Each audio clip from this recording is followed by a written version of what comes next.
kubanga bingi bikyajja naye mbadde n'ekibuuzo kyange buli kaseera nga ŋŋamba nawulirako nti okusooka gye bayita Buganda teyali Buganda abaffe yali ani nga tendafuuka Buganda ojje ku mutwe otadde ku kibegabega weebale nnyo wenkajjo wennakatu kankwebalize ddala okubuuza ekintu kino kubanga kati bookiikiridde wano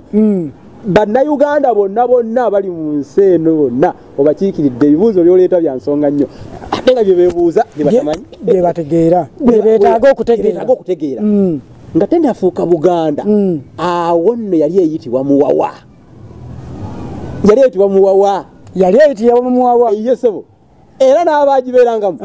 olwo nga tebayitibwa Baganda batya nno baali bayitibwa batya olwo nga bayitibwa Abawawa oba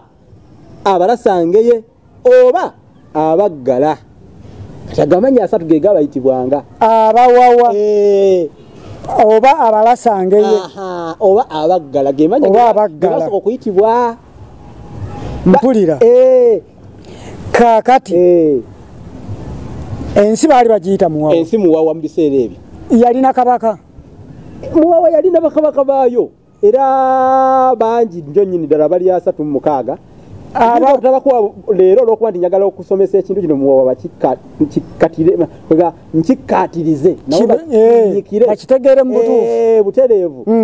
naye yalina bakabaka baayo nayo era Muwawa umanyanga yalina bakabaka eyasembayo mu luse olwo olwa ensi Muwawa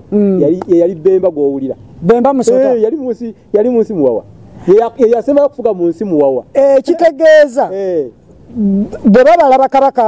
abazze babeerawo mu Buganda babala n'abaaliwo mu gundi mu nsi eri Muwawa kati baba babala aba Buganda bayi tetubabala